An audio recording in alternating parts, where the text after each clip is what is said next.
그런 생각 혹시 안 하시나요? 1년치 행운을 하루에 몰빵해서 받고 나머지 364일은 그냥 평범한 거.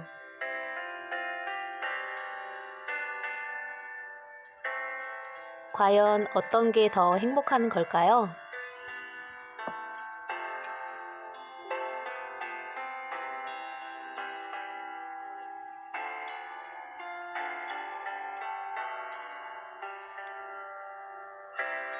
요즘 채널 구독자 별칭 짓는 게 유행이잖아요. 저희 와이뉴스 채널 구독자님들께는 와체가 어떨까 한데요. 어때요? 약간 신선하고 푸릇한 어감이잖아요.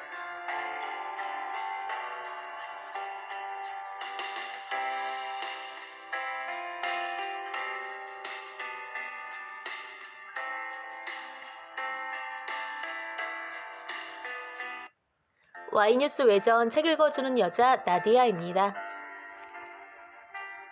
아주 낯익은 지식들로 시작하는 인문학 공부 보고 있죠? 오늘은 2부 신화와 종교에서 8장 불교를 볼 건데요. 이 책은 아틀라스 북스에서 펴내셨고요. 신동기 박사님 지음이에요.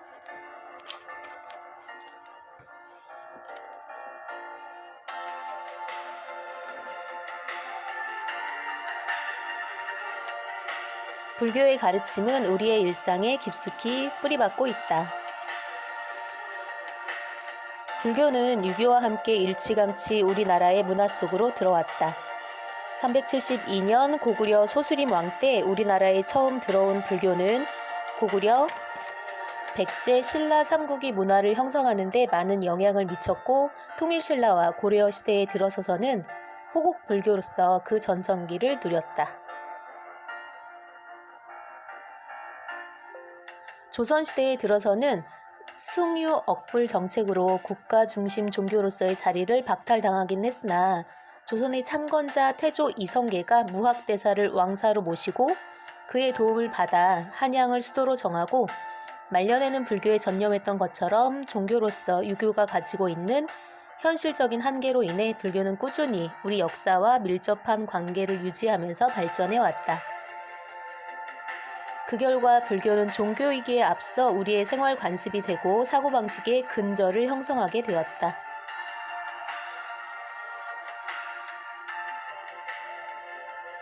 화두.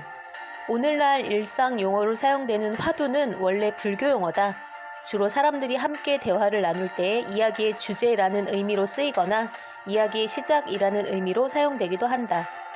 이 용어는 원래 선불교에서 참선 수행을 할 때 실마리로 사용하는 간결하고도 역설적인 문구나 물음을 의미했다. 다른 말로는 공안이라고도 한다. 불교에서의 화두는 깨달음이라는 것은 논리적인 설명이나 꾸준한 공부를 통해 얻을 수 있는 것이 아니다 하는 생각으로부터 출발한다.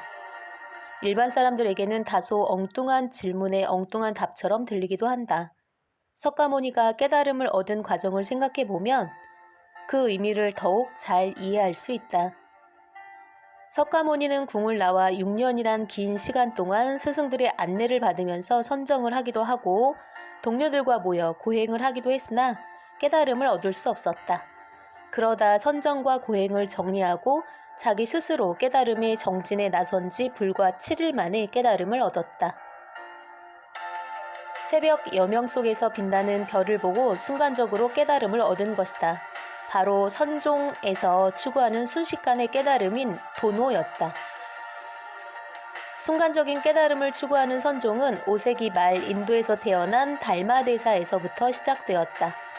달마대사는 불교가 중국에 포교된 지 300년 이상이 지난 520년 무렵에 중국 여행길에 올라 불교를 깨달음이 아닌 기복신앙으로만 여기고 있는 중국 사람들에게 진정한 깨우침이 무엇인가를 가르쳐 주었다.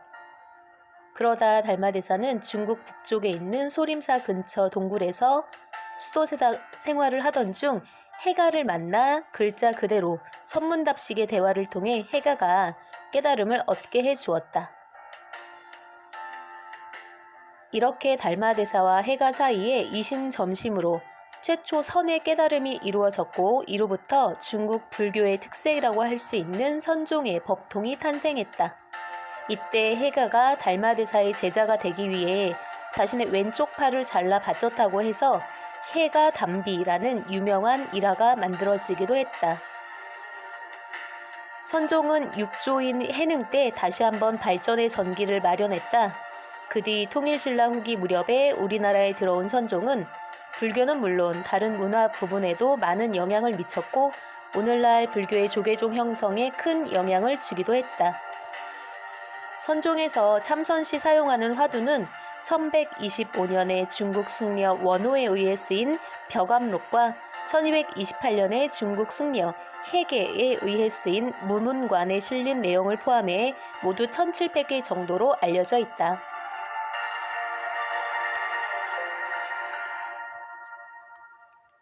사십구제와 윤회.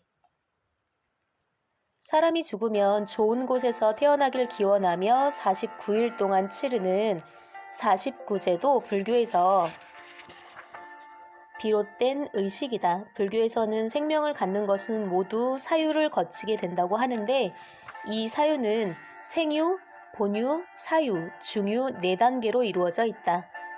생유는 생명이 만들어지는 순간을 말한다. 본유는 살아있는 기간, 사유는 죽는 순간을 말한다. 중유는 죽은 다음부터 다시 다른 삶을 받을 때까지 일시적으로 대기하는 때가 있는데 이 대기 기간을 말한다. 다른 말로 중음이라고도 하는 중유는 10일 내지 49일 동안 유지된다. 이때 살아있는 사람들이 죽은 사람을 위해 경을 읽고 제를 올려주면 죽은 호는 불법을 깨닫고 다음 생에 더 좋은 곳으로 가게 된다고 한다. 결국 49제는 죽은 사람을 위해 산 사람이 해줄 수 있는 마지막 정성이라고 할 수 있다.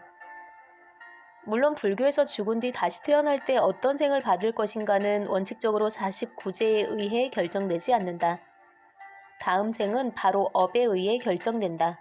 업은 삶의 내용, 즉 현재 삶을 어떻게 살고 있는지를 말한다. 지금 삶에서 5계를 지켰으면 6도 윤회 중 2번째로 좋은 인간 단계에서 태어날 것이고 10선업을 지키면 윤회 중 최상 단계인 1000계에서 태어나게 될 것이다. 여기서 10선업이란 5개 중 살생하지 말라, 훔치지 말라, 음행하지 말라, 거짓말하지 말라 외에 이간질하지 말라, 험한 말 하지 말라, 아부하지 말라, 욕심내지 말라, 분노하지 말라, 어리석은 행동을 삼가라는 10가지 선한 행위를 말한다.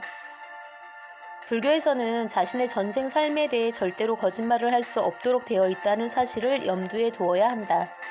불교에서는 이 세상 모든 생물은 태어날 때부터 자신의 삶을 기록하는 블랙박스를 하나씩 차고 있다고 한다. 일미온 또는 보특가라라고 하는 이 블랙박스는 우리의 모든 생각과 말, 행위를 빠짐없이 기록하고 있다. 나중에 죽었을 때 이 기록들로 총점을 매겨 우리의 다음 삶을 결정한다. 5개 정도라도 잘 지켜 다음 생에서 인간보다 낮은 단계로 태어나는 일은 없도록 해야 할 일이다. 아니면 기왕 하는 바에 조금만 더 노력해 5개뿐만 아니라 10선업을 지켜 1000계에 가는 것을 목표로 하는 것도 좋겠다.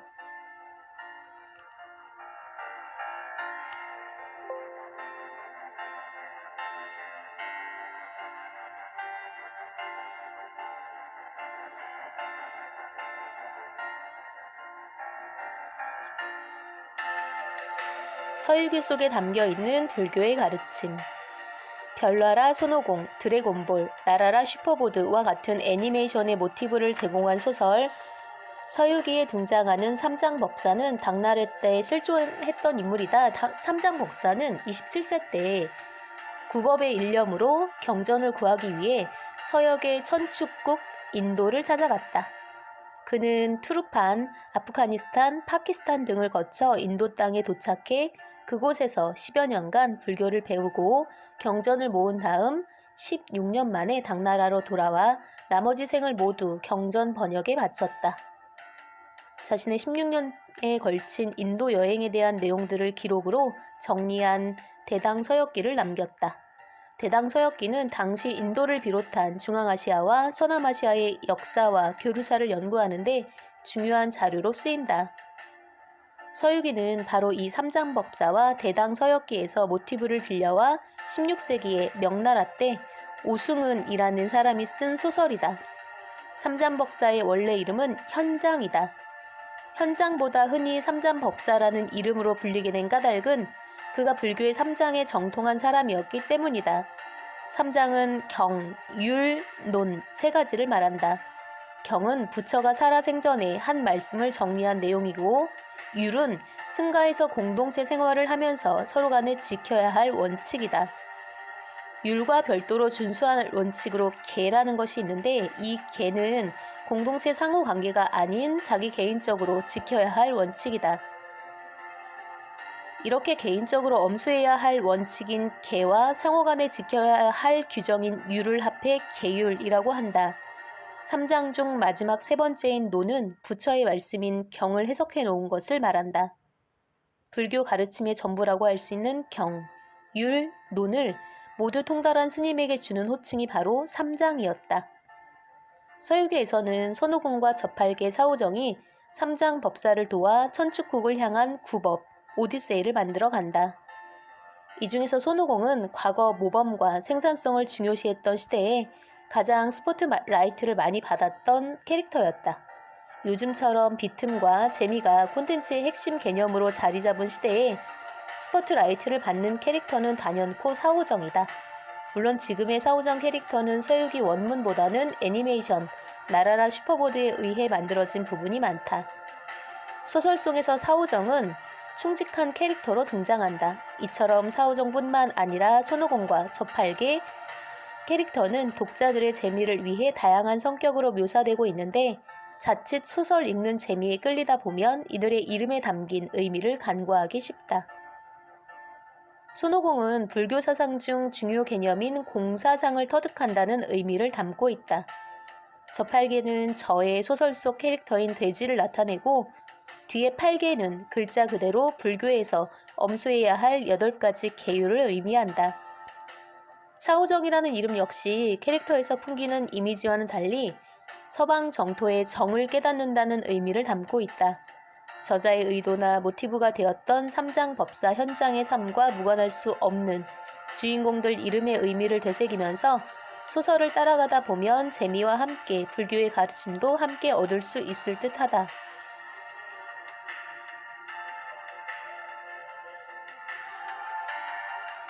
종교가 생활이 되면 종교로서의 의미가 퇴색해질 수 있다. 삶의 방향을 견인하고 일상에 집착하려는 정신을 깨우는 기능을 상실할 수 있기 때문이다.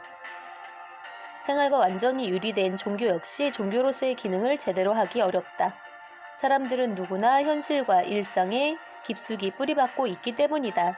있는 듯 없는 듯 우리의 일상을 되돌아보게 하고 어느 사이엔가 삶의 지혜로 조용히 뿌리내려 조급증에 걸린 현대인의 마음을 붙잡아 매주는 것이 오늘날 종교가 해야 할 또 하나의 역할이 아닌가 싶다.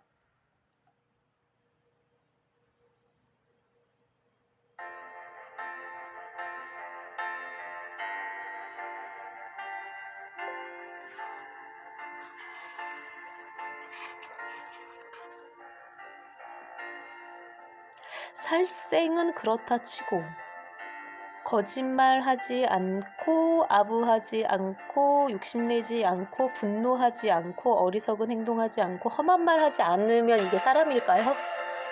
이래서 천상계에 갈 수 있는 건가요?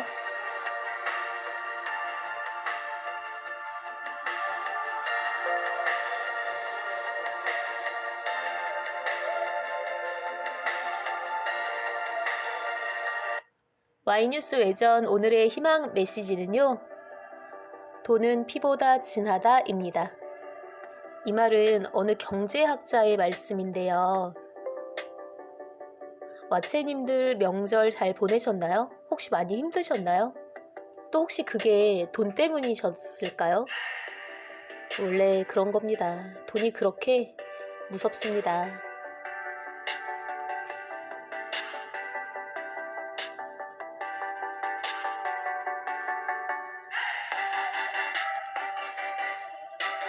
Y뉴스 외전 132번째 시간은 여기까지예요. 133번째 시간에 먼저 가서 기다리고 있을게요. 기억하세요. 여러분은 아주 특별합니다.